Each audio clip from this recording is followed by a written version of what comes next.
जय माता दी मित्रों, आपके और आपके परिवार पर भगवान सूर्य देव की कृपा सदैव बनी रहे। आज मैं आपको भगवान सूर्य देव की व्रत कथा सुनाने जा रही हूँ। सालों पहले एक बुढ़िया सूर्य देव की भक्ति में पूरी तरह से लीन थी। वो हर रविवार को सुबह स्नान कर घर के आंगन को गोबर से अच्छी तरह लिपाई करके सूर्य देव की पूजा करती थी। फिर सूर्य देव के लिए व्रत रखकर शाम को उन्हें भोग लगाने के बाद भोजन करती थी।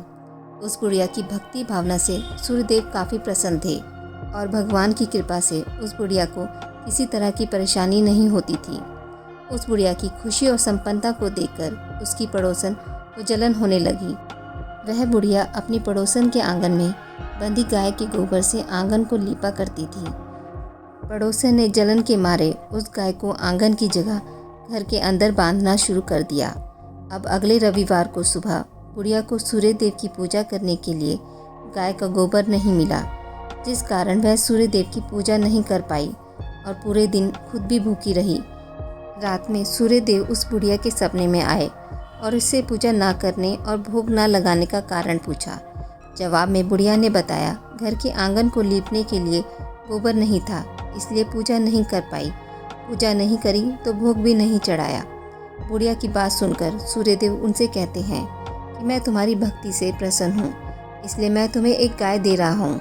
वो तुम्हारे घर को धन से भर देगी। यह कहते ही सूर्यदेव उसके सपने से चले गए। अगली सुबह जब बुढ़िया की आँख खुलती है तब वह देखती है कि उसके आंगन में एक सुंदर गाय और बछड़ा बंधा हुआ है। यह सब देखकर वह हैरान हो गई। उसे अपने सपने की कोई बात याद नहीं थी। इसे उसने सूर्य देव की कृपा समझा और गाय को चारा देने लगी। बुढ़िया के आंगन में सुंदर गाय और बछड़े को देखकर पड़ोसन की जलन बढ़ गई। कुछ देर बाद जब बुढ़िया घर के अंदर जाती है तो गाय सोने का गोबर करती है। यह देखकर पड़ोसन चौंक जाती है और उस गोबर को उठाकर अपने घर ले आती है और अपने गाय के गोबर को उसके आंगन में रख देती है। यह सिलसिला कुछ दिनों तक चलता रहा और वो पड़ोसन धनवान हो गई। इधर बुढ़िया को किसी बात की खबर नहीं थी, क्योंकि वो सूर्य देव की भक्ति में खोई रहती थी।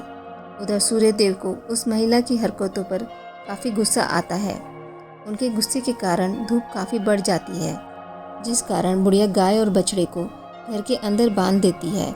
उसी रात आंधी चलने लगती है, इसलिए वह गाय और बछड़े को आंगन में नहीं निकालती।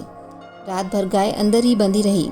सुबह जैसे ही बुढ़िया की नींद खुलती है तो वो सोने का गोबर देखकर हैरान हो जाती है। उस दिन के बाद से रोज़ाना वो गाय को घर के अंदर बांधने लगी। गाय के सोने के गोबर से बुढ़िया धनवान हो गई, जिसे देखकर पड़ोसन को और जलन होने लगी। पड़ोसन ने जलन के मारे सोने के गोबर देने वाली गाय के बारे में उस राजा को बता दिया। राजा को जैसे ही सोने के गोबर देने वाली गाय का पता चला तो उन्होंने तुरंत सैनिकों को भेजकर उसे महल लाने के लिए कहा। जब सैनिक बुढ़िया के घर पहुंचते हैं तब वह सूर्य देव को भोग लगाकर खुद भोजन करने के लिए निवाला उठाने ही वाली थी कि तभी राजा के सैनिक गाय और बछड़े की रस्सी खोलकर उन्हें अपने साथ ले जाते हैं। बुढ़िया उनसे गाय और बछड़े को ना ले जाने की प्रार्थना करती है, लेकिन राजा के सैनिक बुढ़िया की एक नहीं सुनते। कुछ ही देर में सैनिक गाय को राजा के पास ले जाते हैं। राजा गाय की सुंदरता को देखकर काफ़ी खुश होते हैं और उसे अपने पास ही रख लेते हैं। गाय व बछड़े के जाने के गम में बुढ़िया बिना खाए पिए पूरे दिन सूर्य देव से गाय और बछड़े को लौटाने की प्रार्थना करती है। इधर दूसरे दिन सुबह राजा सोने का गोबर देखकर हैरान हो जाता है। उधर बुढ़िया भूखी प्यासी सूर्य देव की प्रार्थना में लगी रहती है। बुढ़िया की तकलीफ देखकर सूर्य देव अगली रात राजा के सपने में आकर कहते हैं कि अगर तुमने इस गाय और उसके बछड़े को नहीं लौटाया तो तुम्हारे राज्य पर संकट आ जाएगा, तुम्हारी धन संपत्ति सब नष्ट हो जाएगी। सूर्य देव की बातें सुनकर राजा की नींद टूट जाती है। दूसरे दिन सुबह वो बुढ़िया को गाय और बछड़ा लौटा देते हैं, साथ ही उसे कुछ धन भी देते हैं और उसकी पड़ोसन को सज़ा देते हैं।